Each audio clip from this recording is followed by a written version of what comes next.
నమస్తే, welcome to city news. సనాతన ధర్మానికి ఆధునిక ప్రపంచానికి వారధిగా ఆర్ట్ ఆఫ్ లివింగ్ పనిచేస్తోందని ముఖ్యమంత్రి చంద్రబాబు నాయుడు వ్యాఖ్యానించారు. మానసిక ఒత్తిడి లేని సమాజం, ప్రపంచ శాంతి లక్ష్యంగా ఆ సంస్థ 4 దశాబ్దాలుగా సేవలు అందిస్తోందన్నారు. అభివృద్ధి అంటే కేవలం ఆర్థిక ప్రగతి, సాంకేతికత మాత్రమే కాదని, ప్రజల జీవన ప్రమాణాలు మెరుగుపరచడమేనని ముఖ్యమంత్రి స్పష్టం చేశారు. ప్రతి పౌరుడు శాంతి సౌఖ్యాలు, ఆనందంతో జీవించాలన్నది తన లక్ష్యమని ఆయన తెలిపారు. ఎంత అభివృద్ధి సాధించిన ప్రజల్లో శాంతి సౌఖ్యాలు రావాలంటే ఆధ్యాత్మికత అత్యవసరమని ముఖ్యమంత్రి అభిప్రాయపడ్డారు. బెంగళూరులోని ఆర్ట్ ఆఫ్ లివింగ్ సంస్థ 45వ వార్షికోత్సవానికి సీఎం హాజరయ్యారు. శ్రీ రవిశంకర్ గురూజీ జన్మదినోత్సవాన్ని పురస్కరించుకుని ముఖ్యమంత్రి శుభాకాంక్షలు తెలియజేశారు. 4 దశాబ్దాలుగా మానవాళి శ్రేయస్సు, శాంతి సౌఖ్యాల కోసం పనిచేస్తున్న ఆర్ట్ ఆఫ్ లివింగ్ వార్షికోత్సవంలో పాల్గొనడం గౌరవంగా భావిస్తున్నానని అన్నారు. శ్రీ రవిశంకర్ గురూజీ కేవలం ఆధ్యాత్మిక బోధనలతో పాటు శాంతి సామరస్యాలను చాటి చెప్పే ప్రపంచ మానవుడని ముఖ్యమంత్రి పేర్కొన్నారు. హింస లేని సమాజం, ఒత్తిడి లేని మనుషులు అనే లక్ష్యాన్ని సాధించాలని ఆయన దశాబ్దాలుగా మానవాళికి గొప్ప సేవ చేస్తున్నారని అన్నారు. ఆర్ట్ ఆఫ్ లివింగ్ వంటి సంస్థలు ఆంధ్రప్రదేశ్లో విస్తృతంగా పనిచేయాలని సీఎం కోరారు. అందుకే P4 వంటి కార్యక్రమాలు చేపట్టి స్వర్ణాంధ్ర 2047 విజన్ ను అమలు చేస్తున్నారు. హెల్దీ వెల్దీ హ్యాపీ ఏపీ నిర్మాణమే తన సంకల్పమని సీఎం చంద్రబాబు స్పష్టం చేశారు. అనంతరం శ్రీ రవిశంకర్ గురూజీ ఆధ్వర్యంలో కొద్దిసేపు ధ్యాన ప్రక్రియలో ముఖ్యమంత్రి పాల్గొన్నారు. ఈ కార్యక్రమానికి గోవా సీఎం ప్రమోద్ సావంత్, కర్ణాటక, హిమాచల్ ప్రదేశ్, బీహార్ రాష్ట్రాల మంత్రులు, మాజీ కేంద్ర మంత్రి సురేష్ ప్రభు తదితరులు హాజరయ్యారు. The art of living movement began with a simple vision: a happy human being, a stress-free society, and better world. Today, that vision has become a global movement touching millions of lives. Programs across 182 countries, more than 10,000 centers worldwide, over 38,000 trained teachers carrying this message of well-being and service across the globe. That is the true achievement of art of living. I deeply appreciate the organization work in safe drinking water, river rejuvenation, women empowerment, skill development, prison rehabilitation, and value-based education. Despite touching millions of lives across the world, Gurudev continues to remain deeply accessible, guiding people with the warmth, simplicity, and the affection of a teacher. On this occasion, I pray Gurudev's long life, good health, and continued service for humanity.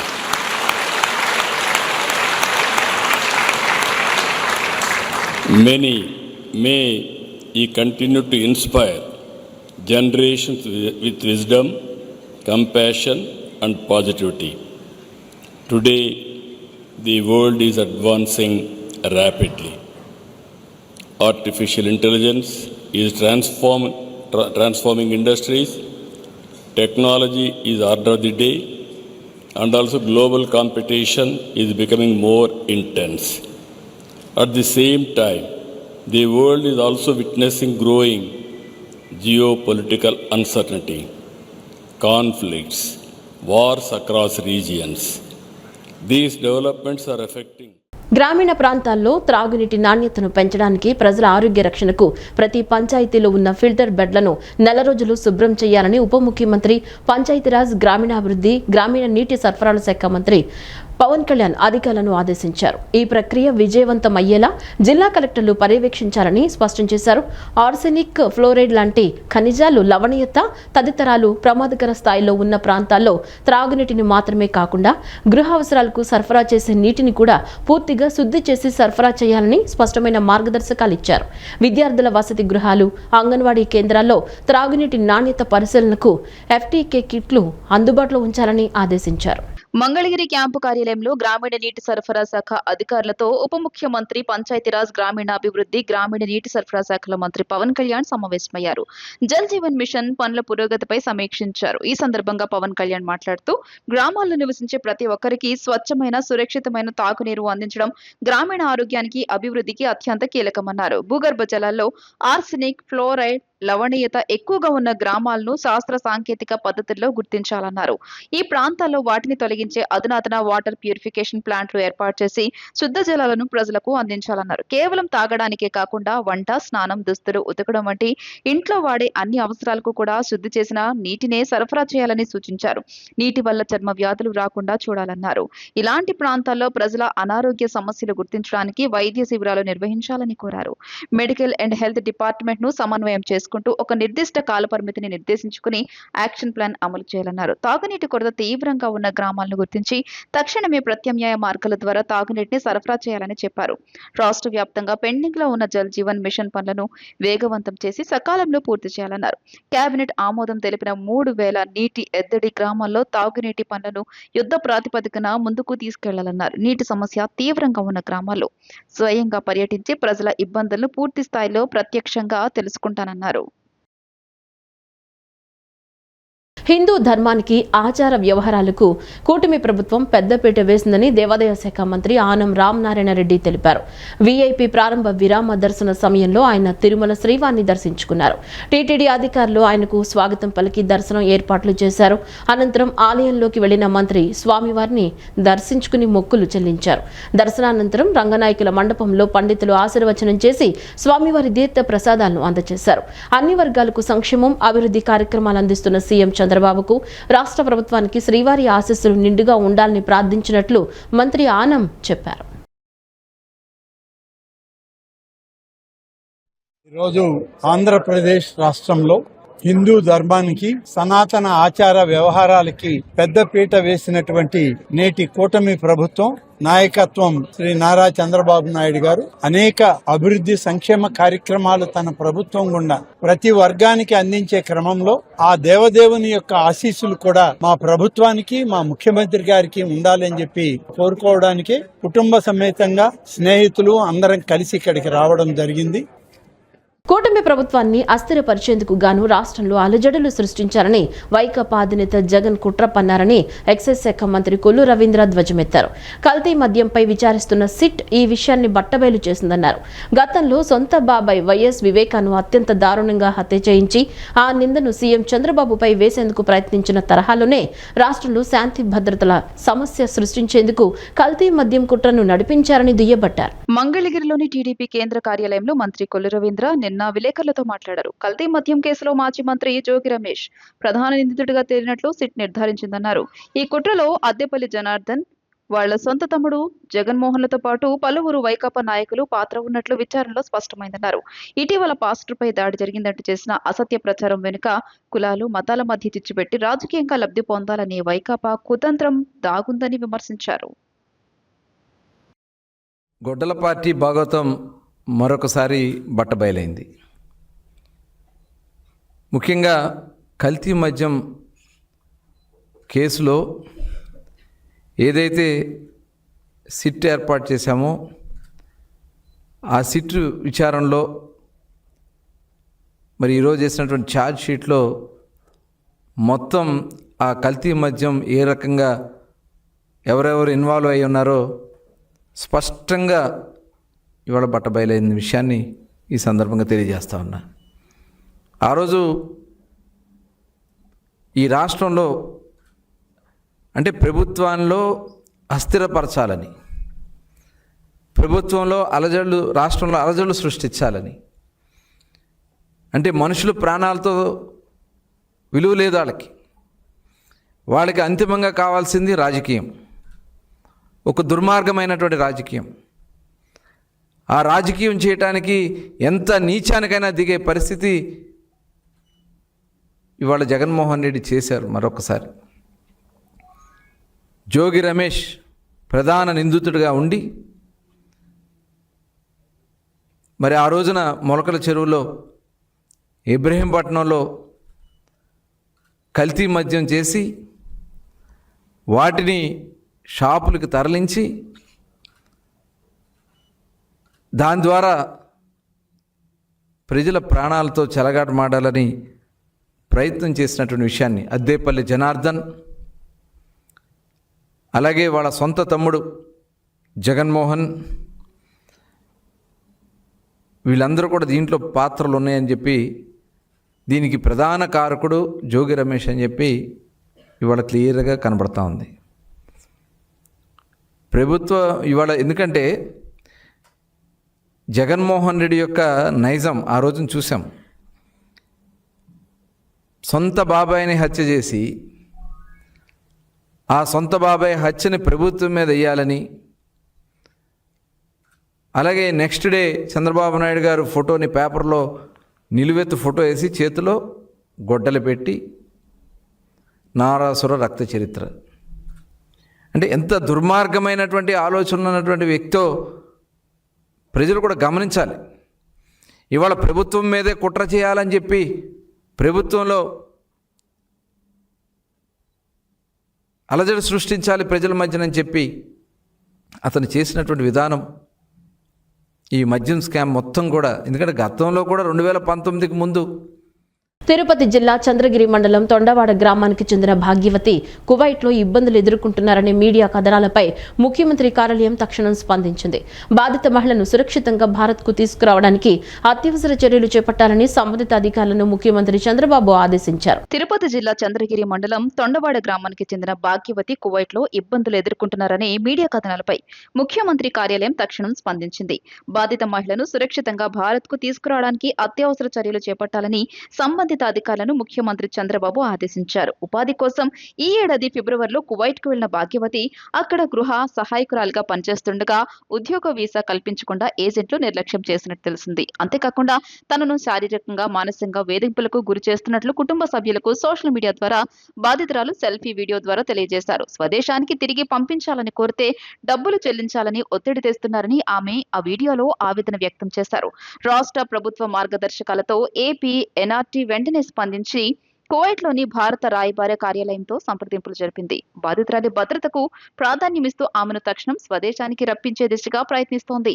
అదేవిధంగా సంబంధిత ఏజెంట్ల పాత్రపై విచారణ చేపట్టాలని, అవసరమైతే న్యాయపరమైన చర్యలు తీసుకోవాలని అధికారులకు సీఎం సూచించారు. తిరుపతి జిల్లా యంత్రాంగం, చంద్రగిరి పోలీస్ స్టేషన్ అధికారులు కూడా భాగ్యవతి కుటుంబ సభ్యులతో నిరంతరం సంప్రదింపులు జరుపుతూ భరోసా ఇచ్చారు. ఈ విషయంలో రాష్ట్ర ప్రభుత్వం పూర్తిగా అండగా ఉంటుందని, భాగ్యవతి సురక్షితంగా స్వదేశానికి తిరిగి వచ్చే వరకు అన్ని విధాలా సహకారం అందిస్తామని ఆమె కుటుంబ సభ్యులకు అధికారులు తెలియజేశారు. డ్రగ్స్ వంటి మత్తు పదార్థాలకు అలవాటు పడి జీవితాలను నాశనం చేసుకోవద్దని నగర పోలీస్ కమిషనర్ రాజశేఖర బాబు యువతకు సూచించారు. తప్పుడు మార్గాలు ఎంచుకోవటం సులభమే కావచ్చునని, కానీ వాటి వలన కలిగే నష్టం ఒక వ్యక్తితో ఆగిపోదని, అది కుటుంబాలను, సమాజాన్ని చిన్నాభిన్నం చేస్తుందన్నారు. విజయవాడ నార్త్ డివిజన్ పరిధిలో డ్రగ్స్ పై దండయాత్ర 2.0 కార్యక్రమంలో భాగంగా నిర్వహించిన తనిఖీలలో పాజిటివ్ వచ్చిన యువకులకు అలవాటు మానుకుని మంచి మార్గంలో నడిచే విధంగా మార్పుకు మరో అవకాశం అనే నినాదంతో కౌన్సిలింగ్ నిర్వహించారు. ఈ సందర్భంగా పోలీస్ కమిషనర్ స్వయంగా కౌన్సిలింగ్ కు వచ్చిన ప్రతి ఒక్కరితో మాట్లాడారు. వారికి ఉన్న సోషల్ మీడియా అకౌంట్ల గురించి, వారి చేతులపై ఉన్న పచ్చబొట్లు, కోతలు, వివిధ అంశాలను గురించి అడిగి తెలుసుకున్నారు. అనంతరం కమిషనర్ మాట్లాడుతూ, నేటి యువత తెలిసి తెలియక తప్పుడు అలవాట్లకు, డ్రగ్స్ వంటి వ్యసనాలకు బానిసలై తమ విలువైన భవిష్యత్తును పాడు చేసుకుంటున్నారన్నారు. నగరంలో శాంతి భద్రతలను కాపాడడమే కాకుండా బాధ్యత గల పౌరులను తయారు చేయాలనే సత్సంకల్పంతో మహోన్నత కార్యక్రమానికి శ్రీకారం చుట్టినట్లు తెలియజేశారు. జీరో టాలరెన్స్ టు డ్రగ్స్ అనే నినాదంతో యువతను, సమాజాన్ని మత్తు పదార్థాల నుంచి పూర్తిగా దూరం చేయడమే లక్ష్యంగా కార్యక్రమాలు నిర్వహిస్తున్నట్లు తెలిపారు. కార్యక్రమంలో DCP కేజీవి Saritha, ADCP G Ramakrishna, ఇతర అధికారులు పాల్గొన్నారు.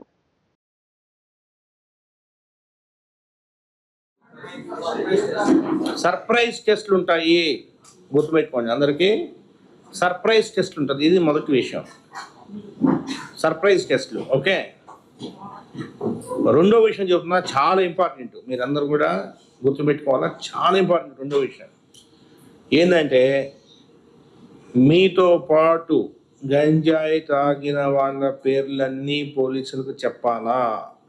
మీరు దాచిపెట్టారు అనుకోండి, ఉదాహరణకు దాచిపెట్టారు అనుకోండి, వాడు మాకు దొరికి మీ పేరు చెప్పాడు అనుకోండి, యు ఆర్ గాన్. నీకు అర్థమవుతుందే? గంజాయి నాతో పాటు ఇంకొక ఆయన తాగుతాడు. నేను నేను చెప్పను, ఆయన పేరు చెప్పను. ఆయన మీద ప్రేమ అభిమానం, నా ఫ్రెండ్, వాడిని ఇబ్బంది పెట్టాలని చెప్పను. రేపు ఆయన దొరుకుతాడు, ఆయన నా పేరు చెప్తాడు, అవుట్, కేసు అయిపోతుంది. సో మీతో పాటు ఒక్కసారి గంజా తాగినా అటువంటి పేర్లు మీరు ఖచ్చితంగా చెప్పాలా. అది వెరీ వెరీ ఇంపార్టెంట్, గుర్తుపెట్టుకోండి. అది రెండో పాయింట్. సో మొదటి పాయింట్ సర్ప్రైజ్ టెస్ట్లు, రెండో పాయింట్లు మీరు మీతో పాటు గంజాయి సేవించిన వాళ్ళందరి పేర్లు కూడా మీరు ఇవ్వాల్సిన అవసరం ఉంది. ఇది రెండో పాయింట్. మూడో పాయింట్ ఒకటి ఉంది, ఇంపార్టెంట్, ఇది కూడా చాలా ఇంపార్టెంట్ పాయింట్. ఎన్టీఆర్ జిల్లాలో అంటే విజయవాడ ఎన్టీఆర్ పోలీస్ కమిషనరేట్ పరిధిలో 12,000 కెమెరాలు ఉన్నాయి. ఎన్ని కెమెరాలు? 12,000 కెమెరాలు ఉన్నాయి. అణువున కెమెరాలు ఉన్నాయి. సో నువ్వు నేరం చేసినా, గంజాయి తాగినా, ఏం చేసినా కూడా మీరు 100కు 100% మీరు పట్టుబడతారు. సో నేరానికి దూరంగా ఉండండి. ఇది మూడో పాయింట్. నేరానికి దూరంగా ఉండి మూడో పాయింట్. నాలుగో పాయింట్, మీ ఫేస్లన్నీ కూడా ఫోటోలు తీసుకోరా పోలీసు వాళ్ళు? ఉన్నాయా? తీసుకోరా? ఫేషియల్ రికగ్నిషన్ కెమెరాస్ ఉన్నాయి. ఇక్కడే కాదు, రాష్ట్రం మొత్తం మీద 14,000, మనకు 12,000 కాకుండా ఇంకొక 34,000 కెమెరాలు ఉన్నాయి రాష్ట్రం మొత్తం మీద. మీ ఫేస్ ఆ కెమెరాల్లో పడితే మాకు అలర్ట్ వచ్చేస్తుంది. ఇప్పుడు ఈ పిల్లోడు ఉన్నాడు, ఈ పిల్లోడు రేపు వైజాగ్ పోతాడు, బస్ స్టాండ్లో ఉంటాడు. బస్ స్టాండ్లో ఉన్న కెమెరాలకు ఆయన అంటే ఈయన రికార్డులో ఉన్నాడు కాబట్టి, పోలీస్ రికార్డులో ఉన్నాడు కాబట్టి ఈయన ఫోటో అక్కడ ఈయన వైజాగ్ పోయిన సంగతి నాకు తెలిసిపోతుంది. ఈయన చింతపల్లి పోతే నాకు తెలిసిపోతుంది, పాడేరు పోతే నాకు తెలిసిపోతుంది. నీ ఫేస్ అనేది మా దగ్గర ఉండిపోయింది, గుర్తుపెట్టుకోండి. ఎండల తాకిడికి బెజవాడ నిప్పుల కొలిమిలా మండుతోంది. రాత్రి వేళ కూడా వడగాలులు సెగలు కక్కుతున్నాయి. గత 5 రోజుల ఉష్ణోగ్రతలతో పోలిస్తే నిన్న ఎండ తీవ్రత బాగా పెరిగింది. మధ్యాహ్నం 1 గంట నుంచి సాయంత్రం 4 మధ్య అత్యధికంగా 45.9 డిగ్రీల ఉష్ణోగ్రత నమోదైంది. గత ఏడాది ఇదే రోజు 36 డిగ్రీల ఉష్ణోగ్రత నమోదు కాగా ఈ ఏడాది 9.9 డిగ్రీలు పెరిగింది. ఈ నెల 21, 22 తేదీల్లో ఉమ్మడి కృష్ణా జిల్లాలోని పలు ప్రాంతాల్లో 45 నుంచి 47 డిగ్రీల వరకు ఉష్ణోగ్రతలు నమోదయ్యే అవకాశం ఉందని వాతావరణ శాఖ అధికారులు హెచ్చరిస్తున్నారు. రాష్ట్రంలో ఎండలు మండిపోతున్నాయి. ఆకాశం నుంచి నిప్పుల వర్షం కురిసినట్లు వాతావరణం హడలెత్తేస్తోంది. రోజు రోజుకి పెరుగుతున్న ఉష్ణోగ్రతలు, తీవ్రమైన ఉక్కపోత, ప్రజలు ఉక్కిరిబిక్కిరవుతున్నారు. రానున్న 4 రోజుల పాటు ఇదే పరిస్థితి కొనసాగనుందని, అత్యవసరమైతే తప్ప ఉదయం 11 నుంచి సాయంత్రం 4 గంటల మధ్య బయటకు రావద్దని విపత్తుల నిర్వహణ సంస్థ హెచ్చరించింది. ఎండల తీవ్రత మరింత పెరగనున్నందున ప్రజలు తగిన జాగ్రత్తలు తీసుకోవాలని సూచించింది. ఎండల తాకిడికి బెజవాడ నిప్పుల కొలిమిలా మండిపోతోంది. రాత్రివేళ కూడా వడగాల్పులు సెగలు కక్కుతున్నాయి. గత 5 రోజులు ఉష్ణోగ్రతలతో పోలిస్తే నిన్న ఎండ తీవ్రత బాగా పెరిగింది. మధ్యాహ్నం 1 గంట నుంచి సాయంత్రం 4 మధ్య అత్యధికంగా 45.9 డిగ్రీల ఉష్ణోగ్రత నమోదైంది. గత ఏడాది ఇదే రోజు 36 డిగ్రీల ఉష్ణోగ్రత నమోదు కాగా ఈ ఏడాది 9.9 డిగ్రీలు పెరిగింది. ఈ నెల 21, 22 తేదీల్లో ఉమ్మడి కృష్ణా జిల్లాలోని పలు ప్రాంతాల్లో 45 నుంచి 47 డిగ్రీల వరకు ఉష్ణోగ్రతలు నమోదయ్యే అవకాశం ఉందని వాతావరణ శాఖ అధికారులు హెచ్చరిస్తున్నారు. శని, ఆదివారాల్లో ఎండ తీవ్రత అంతగా లేకున్నా సోమవారం నుంచి ఉష్ణోగ్రతలు క్రమంగా పెరుగుతూ వస్తున్నాయి. ఎన్టీఆర్ జిల్లా నందిగామ మండలం తొర్రగుడిపాడులో 45.9, బెజవాడలో 44.2, కంకిపాడలో 46.1 డిగ్రీల అధిక ఉష్ణోగ్రతలు నమోదయ్యాయి. కృష్ణా జిల్లాలో 21 మండలాలు, ఎన్టీఆర్ జిల్లాలో మరో 15 మండలాల్లో ఎండల తీవ్రత ఎక్కువగా ఉందని ఏపీ విపత్తుల నిర్వహణ సంస్థ అధికారులు తెలియజేశారు. ఎన్టీఆర్ జిల్లా జగ్గయ్యపేట మండలం అగ్రహారంలో గీత కార్మికుడు దార్ల కృష్ణ వడదెబ్బతో మృతి చెందాడు. కృష్ణా జిల్లా వణుకూరుకు చెందిన కౌలు రైతు కూనపరెడ్డి రామకృష్ణ పొలం వద్ద వడదెబ్బకు గురై చనిపోయినట్లు రైతులు తెలియజేశారు. ఈ నెల 21, 22 తేదీల్లో ఉమ్మడి కృష్ణా జిల్లాలోని పలు ప్రాంతాల్లో 45 నుంచి 47 డిగ్రీల వరకు ఉష్ణోగ్రతలు నమోదయ్యే అవకాశం ఉందని వాతావరణ శాఖ అధికారులు హెచ్చరిస్తున్నారు. మరో 4 రోజుల్లో రోహిణి కార్తె మొదలు కానుండగా ముందు నుంచి తీవ్ర వడగాలులు, ఎండతో ప్రజలు ఉక్కిరిబిక్కిరవుతున్నారు. వృద్ధులు, చిన్నారులు, గర్భిణుల పరిస్థితి ఇబ్బందికరంగా ఉంది. ఎండ తాకిడికి ఉదయమే పనులన్నీ పూర్తి చేసుకుని మధ్యాహ్నం సమయంలో ఎక్కువ మంది బయటకు రావడం లేదు. దీంతో ఏసీ, కూలర్ల వాడకంతో విద్యుత్ వినియోగం బాగా పెరిగింది. ఎండ తీవ్రతకు బయట తిరిగితే వడదెబ్బ, డీహైడ్రేషన్ వంటి ఇబ్బందులు ఎక్కువగా వచ్చే నేపథ్యంలో జాగ్రత్తలు తీసుకోవాలని నిపుణులు సూచిస్తున్నారు. రాష్ట్రంలోని రైతు ఉత్పత్తిదారుల సంఘాలని సంఘటితం చేసి ఆహార శుద్ధి యూనిట్లు ఏర్పాటు చేయించడంతో పాటు జాతీయ, అంతర్జాతీయ స్థాయిలో మార్కెటింగ్ కల్పిస్తామని పరిశ్రమలు, ఆహార శుద్ధి శాఖ మంత్రి టీజీ భరత్ పేర్కొన్నారు. రైతు ఉత్పత్తిదారుల సంఘాల బలోపేతం, మార్కెటింగ్ నెట్వర్క్ కు సంబంధించి AP food processing society, AS agri business సంస్థల మధ్య బుధవారం మంగళగిరిలో ఒప్పందం కుదిరింది. కోకో, కాఫీ, కొబ్బరి, ఎండుమిరప, పసుపు, మిరియాలు తదితరాలకు విలువ ఆధారిత ఉత్పత్తుల తయారీ, ప్రత్యేక మార్కెటింగ్ నెట్వర్క్ శిక్షణ అందించనున్నట్లు ఈ సందర్భంగా మంత్రి వెల్లడించారు. ఆహార శుద్ధి శాఖ ముఖ్య కార్యదర్శి చిరంజీవి చౌదరి, పరిశ్రమల శాఖ కార్యదర్శి యువరాజ్, ఆహార శుద్ధి society CEO G Shekhar Babu, AP IIC MD Dinesh Kumar, AS agri business CEO Triveni తదితరులు పాల్గొన్నారు. రాష్ట్రంలో విశాఖపట్నం, విజయవాడ మెట్రో రైల్ ప్రాజెక్టులకు త్వరగా అనుమతులు ఇవ్వాలని కేంద్ర పట్టణాభివృద్ధి శాఖ మంత్రి మనోహర్ లాల్ ఖట్టర్ను రాష్ట్ర పురపాలక, పట్టణాభివృద్ధి శాఖ మంత్రి నారాయణ కోరారు. విశాఖ మెట్రో రైలు మార్గంలో 13 కిలోమీటర్ల మేర డబుల్ డెక్కర్ లైన్ ఏర్పాటు చేసేలా రైట్స్ సంస్థ నివేదించిందని మంత్రి నారాయణ పేర్కొన్నారు. 2 నగరాల్లోనూ మెట్రో రైల్ ప్రాజెక్టులకు అనుమతులిచ్చి పనులు త్వరగా ప్రారంభమయ్యేలా చూడాలని కోరారు. ఢిల్లీలో కేంద్ర మంత్రిని రాష్ట్ర పురపాలక, పట్టణాభివృద్ధి శాఖ మంత్రి నారాయణ నిన్న కలిశారు. విశాఖ మెట్రో రైల్ ప్రాజెక్టుపై కేంద్రానికి రైట్స్ సంస్థ సమగ్ర నివేదిక ఇచ్చినట్లు వివరించారు. విశాఖ మెట్రో రైల్ మార్గంలో 13 కిలోమీటర్ల మేర డబుల్ డెక్కర్ లైన్ ఏర్పాటు చేసేలా రైట్స్ సంస్థ నివేదించిందని మంత్రి నారాయణ పేర్కొన్నారు. 2 నగరాల్లోనూ మెట్రో రైల్ ప్రాజెక్టులకు అనుమతులిచ్చి పనులు త్వరగా ప్రారంభమయ్యేలా చూడాలని కోరారు. ఘన వ్యర్థాల నిర్వహణపై ఢిల్లీలో నిర్వహించిన జాతీయ సదస్సులో మంత్రి పాల్గొని ప్రసంగించారు. రాష్ట్రాన్ని డంపింగ్ యార్డ్ రహితంగా తీర్చిదిద్దే లక్ష్యంతో ప్రభుత్వం పనిచేస్తుందన్నారు. ప్రతి నెల 3వ శనివారం రాష్ట్ర వ్యాప్తంగా నిర్వహిస్తున్న స్వర్ణాంధ్ర స్వచ్ఛాంధ్ర కార్యక్రమానికి ప్రజల నుంచి విశేష స్పందన వస్తోంది అని మంత్రి నారాయణ పేర్కొన్నారు. కేంద్ర పట్టణాభివృద్ధి శాఖ మంత్రి మనోహర్ లాల్ ఖట్టర్ ఉన్నతాధికారులు పాల్గొన్నారు. రాష్ట్రంలో పీఎం కుసుమ్ కింద 228 ఫీడర్ స్థాయి మినీ సౌర విద్యుత్ ప్రాజెక్టులకు ఈ ఏడాది డిసెంబర్ నాటికి పూర్తి చేయాలని సీఎం ప్రత్యేక ప్రధాన కార్యదర్శి విజయానంద్ అధికారులను ఆదేశించారు. వాటి ద్వారా 1162 మెగావాట్ల విద్యుత్ అందుబాటులోకి వస్తుందని పేర్కొన్నారు. పనుల పురోగతిపై డిస్కంల సీఎండీలు, ఎస్ఈలు, ప్రాజెక్టు డెవలపర్స్ సచివాలయం నుంచి వీడియో కాన్ఫరెన్స్ ద్వారా సమీక్షించారు. ఆయన మాట్లాడుతూ వ్యవసాయానికి పగటి వేళల్లో నాణ్యమైన విద్యుత్ అందించేందుకు పీఎం కుసుమ్ కీలకమన్నారు. దీనివల్ల డిస్కంల ఆర్థిక పరిస్థితి మరింత మెరుగుపడుతుందన్నారు. సిపిడిసిఎల్ పరిధిలో 55 ప్లాంట్లకు గాను 50 ప్లాంట్లకు భూసేకరణ పూర్తయిందని, మిగిలిన వాటికి అవసరమైన భూసేకరణ త్వరితగతిన పూర్తి చేయాలన్నారు. ప్రాజెక్టుల అమలులో ఎలాంటి ఆలస్యం లేకుండా వారానికోసారి సమీక్షను నిర్వహించాలని చెప్పారు. డిస్కంలు, డెవలపర్ల మధ్య సమన్వయాన్ని మరింత బలోపేతం చేయాలని పేర్కొన్నారు. ఈ వార్తలు ఇంతటితో సమాప్తం. నమస్కారం.